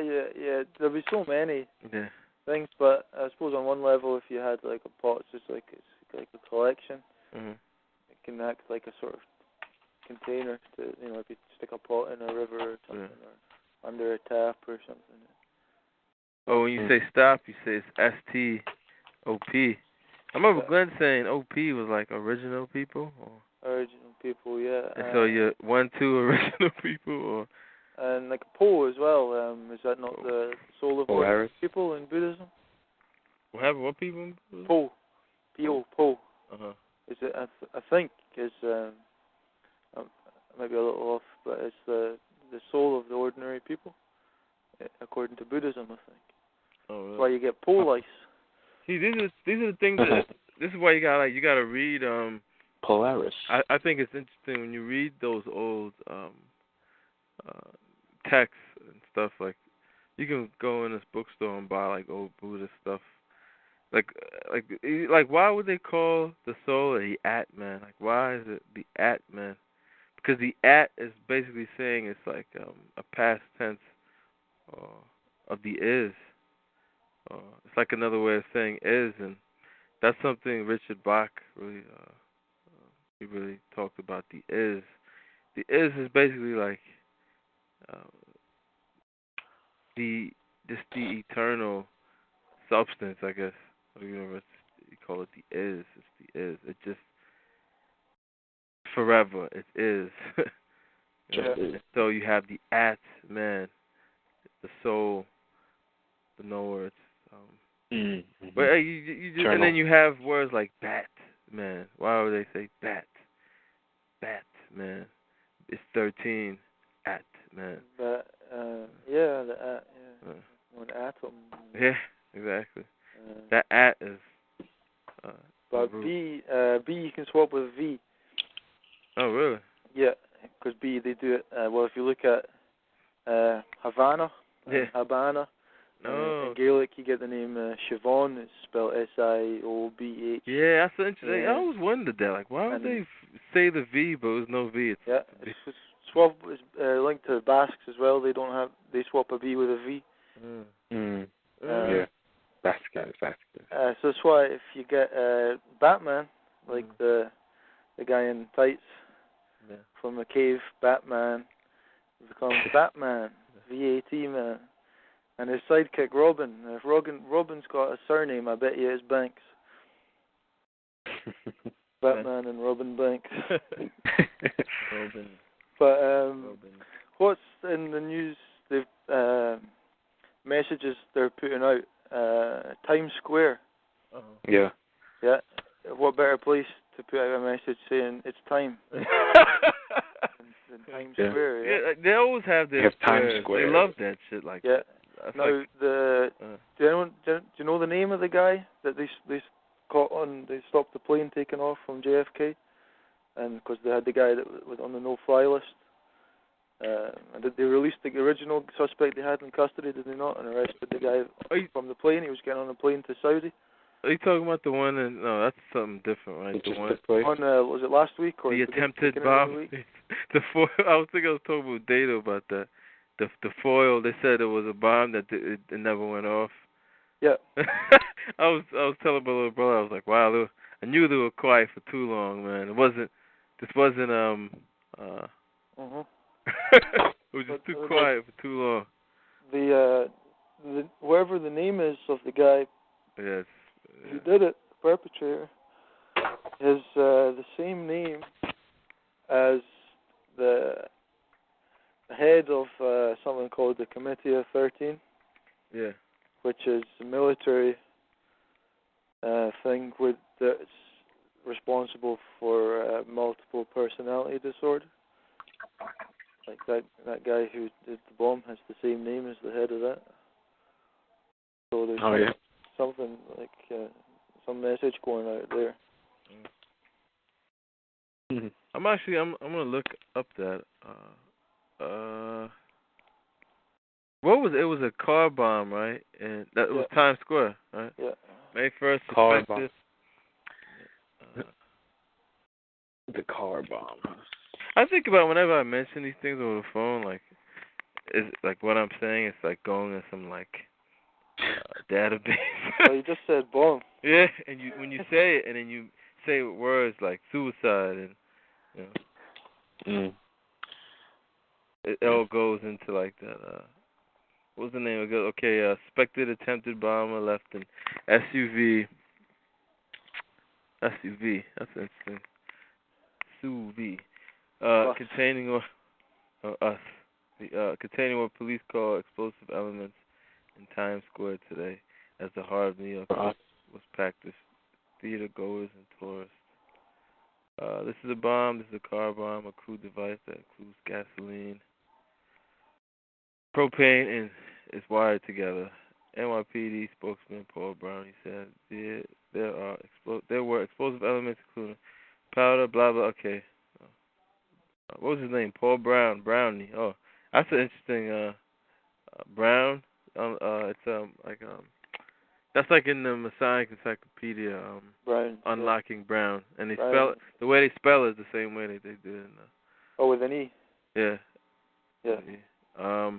Brown said no one was in custody, but police were checking security cameras to see if they could identify a possible suspect. A mounted police officer noticed a smoking box in the back of the vehicle, a Nissan Pathfinder that was parked in the vicinity of the intersection of the 45th Street and 7th Avenue at around 6:30 p.m. Bomb squad called in. What the fuck? I'm trying to find out the name of the person who owned the car. Or... Did they find the person? Well, they stopped that plane on JFK. Because they originally had a suspect, as far as I know, for a guy that was changing his shirt or something like that. Yeah. They had him on video, security camera. Or in security camera, someone said. But they let him go, I think, because they found a guy. Well, whatever guy they had on the no-fly list, they let him buy a ticket and then get on a plane for Saudi, and then they stopped it on the runway. And arrested him. I think it's that guy's name that's linked to this military operative. But they didn't realize until he was on the plane. Well, I'm just saying they let him on. It's a It's training exercise.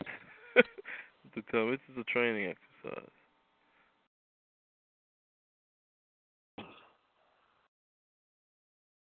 Yeah. I wonder how it's like worked, like how the media does it in like the Middle East, where like its bombing is more frequent over there. Like They probably say there's not going to be a bombing. Cause the whole format is different over there. Oh yeah, one more thing about the animal kingdom and stuff. I think I've noticed too, like spiders, man, they're like the most agile type of creature, man. They're so like the way they just slide down that thread, man. It's just like that's kind of and they just climb it like tight rope walker. I guess that's where they got the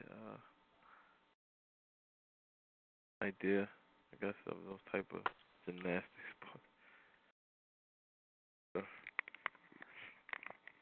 I mean, I know they've looked at spiders, and I mean they had fairy tales. What was the one with I forgot? It was the spider. Little Miss Muffet? Huh? Little Miss Muffet? Was it? Well, that was one of them. Nursery rhyme. Yeah, it was another fairy tale.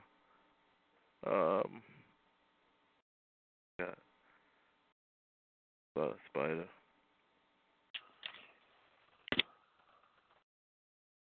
Look what somebody sent me. Get ready, the mark of the beast will be next. Only Christ can save us now. All right. Ron Paul, Greece is just the beginning. Oh, man. Oh, man. One man. Let's just say what it is. One man. One man.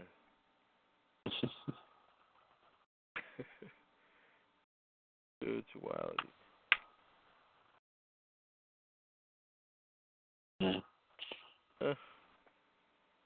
Do it for the tax man.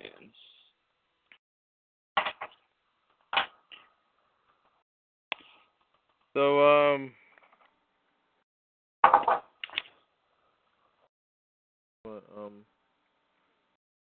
it's looking like it's time to go. So, gotta work on this. All right. I don't know. I guess I don't know. I might call you guys or whatever. I might call you, Tom. I don't know, maybe in the middle of the week or something. Yeah, go for it. 'Cause Glenn, you can never speak to Glenn, man. He's just. I've been trying to call that guy for like a while, and just every time. Phone, on the phone. Yeah. Yeah. I gave up, man. Today. I gave up. Yeah, Tom, if you see my number, something, starting with 516, you can pick it up if you're near the phone. Now call the other number, because that's. Oh, yeah. I get it. If I'm there and the phone goes, I get it. Glenn's on the phone quite a lot now, so I think sometimes if I don't know what the phone, if it makes it engaged or anything. Yeah, I wanted to call him today, because sure to talk. Yeah, I saw that about 2:45 or 4 or something. Who, yeah. me or him? Yeah. Yeah, I called around that time.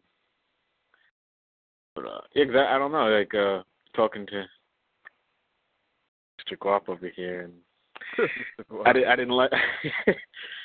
He's telling me about the two options the cell gave him, about releasing the money out of the little pot that they got. Mhm. And I don't know, I'm not too fond of any of those ideas, Well, but if he dies. Yeah. Mhm. Yeah, it would seem like a kind of a shame. Yeah, man. I mean, I like the one, like, if they just, like the one from, what was it, October, when they were saying that they would just, release the book then, and then about what went on from the summer and everything. Up until October. Still going on. It's still going on. So all I know is when the time's right, that's when it will happen. Well, that's what it seems. Everything seems to be connected to timing. I guess timing. It really is everything. It's it's very important. Yeah. And things are just kind of unfolding. Mhm. Well, I'm doing what I can from over here, trying to help some of that timing. Yeah, you know what? I was looking into I didn't really get to look into it that much. There's like they talk about it in geometry, the fifth dimension, and the model that they use is they call it fifth dimensional space. Mm-hmm. The mathematical or physical. And I'm looking at it right here. It's like these models that they use for. It says it occurs frequently in mathematics and is a legitimate construct. Whether or not the real universe in which we live is somehow five-dimensional is a topic that is debated and explored in several branches of physics, including astrophysics and particle physics. In physics, the fifth dimension is a hypothetical extra dimension beyond the usual three spatial dimensions and one time dimension of relativity. The Kaluza-Klein theory used the fifth dimension to unify gravity with the electromagnetic force. e.g. Minkowski space in Maxwell's equations in vacuum, can be embedded in a 5-dimensional Riemann curvature tensor, and I don't know what the rest says. Kaluza-Klein theory now is seen as essentially a gauge theory with gauge group, the circle group. M theory suggests that space-time has the fifth or higher dimensions, which could explain how gravity is significantly weaker than the other three fundamental forces. In 1933, the physicist Gerard T. Hooft put forward the holographic principle, which explains that the information about extra dimension is visible as a curvature in a space-time with one fewer dimensions. For example, holograms are three-dimensional pictures placed on a two-dimensional surface, which gives the image a curvature when the observer moves. Similarly, in general relativity, the fourth dimension is manifested in observable three dimensions as the curvature of path of a moving infinitesimal particle. Hooft was speculated that the fifth dimension is really the space-time fabric. Well, you got Gerard Hooft. Hoof. The hoof on the horse.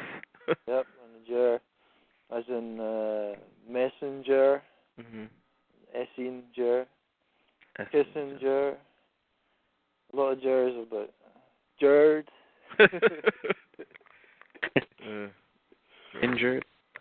But five is the door or the port. So five isn't the end. If they're talking about speculating if it's fifth dimensional, and fifth is an entrance to something. The sixth dimension. It's five. It's never the end anyway. I think it does go on. Like if you were to it goes on as long as we're allowed to go on. You know. But it does go on. It seems to go on for eternal, forever. That's definitely interesting what you just said about the fifth. And I've heard that, like they say the fifth man. I've seen that as an allegory too. Like they portray it as like the fifth was obsolete, and it was the next man over it was actually more. Yeah. It's like that pair of hill that's like a pair of tits over the sea from me, across the water, which is the fourth, and it's in the Fife. Fife. Fourth, Fife. Oh yeah, that's the name of a street. Matter of fact, it's actually spelled Phife. Fife. Oh, with a PH. Yeah. This one's like Fifi. Fifi football, right? Yeah, FIFA. Fife dog. FIFA. FIFA fo fum. Yeah. I remember Glenn broke that down. I was in a post. It was pretty interesting. FIFA fo fum.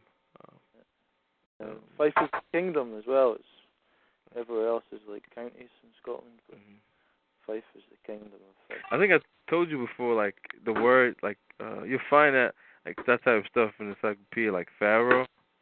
It's like and they spell it Pharaoh, like Pharo.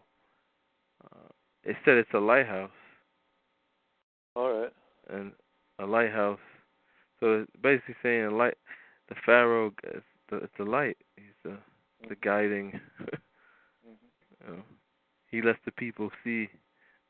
Yeah. Well, there's two things you can do with a lighthouse. You can have it to warn people where the rocks are, or you can have it like they used to do, is make a fake lighthouse that guides the ship onto the rocks, and then they get all the booty. There you so go. Always dual meanings at least. Yep. You know.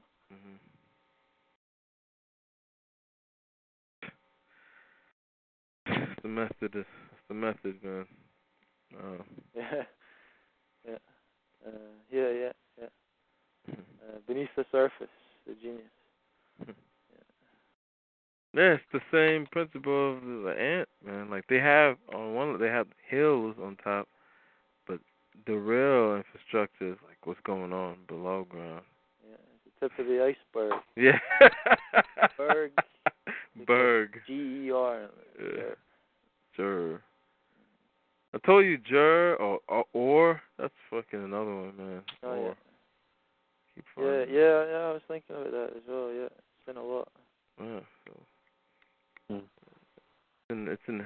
It's used in heraldry. Is it? Yeah. Or it's what does it mean? Heraldry is another interesting aspect. You look at colors and like what they do. Actually, I think I was gonna make a post about it, but I didn't. Find it right here.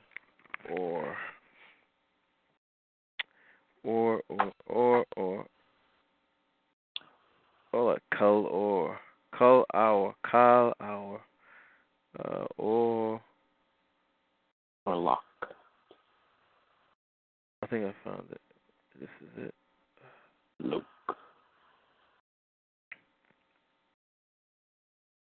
Yeah, or and heraldry, denoted yellow or gold color in the coats of noblemen. It is a blazing topaz, and in those of sovereign princes, Sol, the sun. It is represented in engravings by small points or dots scattered all over the field or bearing. There are two metals used in heraldry by way of colors, viz. Gold and silver, and blazing called ore and argent. In the common painting of arms, these metals are represented by white and yellow, which are the natural colors of those metals. In engraving, gold is expressed by dotting the coat, etc., all over, and silver by leaving it quite blank. It is a general rule in heraldry never to place metal upon metal, nor color upon color, so that if the field be of one of the metals, the bearing must be of some color. If the field be of any color, the bearing must be one of the metals. The colors generally used in heraldry are red, blue, black, green, purple, and the heralds called gules, azure, sable, vert, or sinopoli, and purpur, tenny, or tawny, sanguine, are not so common as two yellow and white called ore and argent. They are metals, not colors. And it goes on. Yeah, you got the Azores, the islands, aren't they? And the Atlantic. I wanted to think of. I was thinking about that word. See, remember with the Atman? Yeah. They got Atlantic. Yeah. Atlantic. Yeah. Atlantic. Atlantic. So I think the T is like the transferring, and the land is. Yeah. Atlan or land. Is that what they mean? DNA. At DNA. Transferring or something. Deserves investigation. Yeah. Because I was thinking about that because I was talking to a Chinese lady. And the name of the store is called Ming Kong Kitchen. I was like, what's Ming Kong? She goes, it's a river. And I'm like, what do you mean? Like, what does it mean? She's like, it's a river. What does Atlantic mean? I was like, you know what? That's a good question. So I started thinking about it.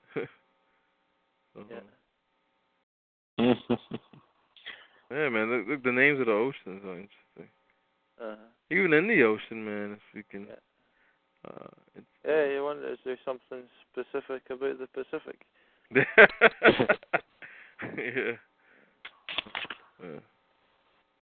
Yeah, man. And I was telling Glenda, I was like, it's like everything's about a sea. The sea of knowledge, the sea, space.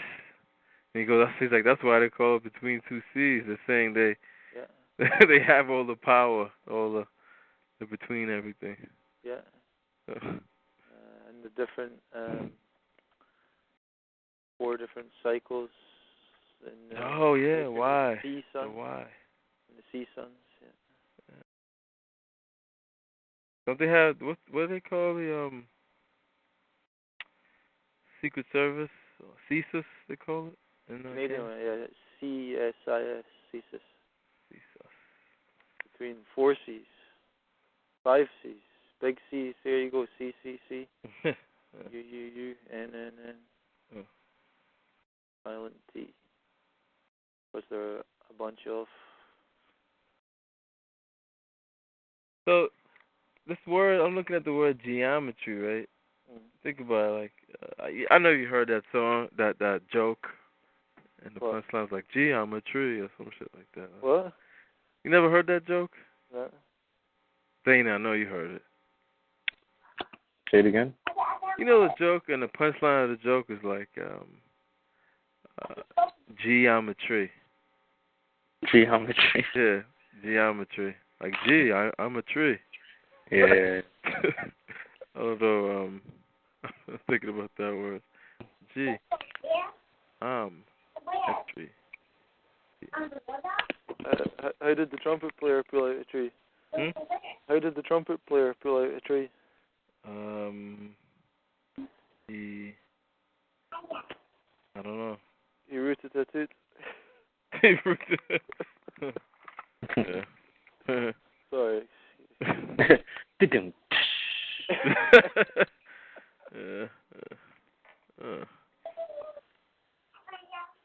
Yeah, man. I think it's time for us to go. Yeah. Okay. Right. I'll leave you with a headline from the Health Day News on the 5th of October 2009.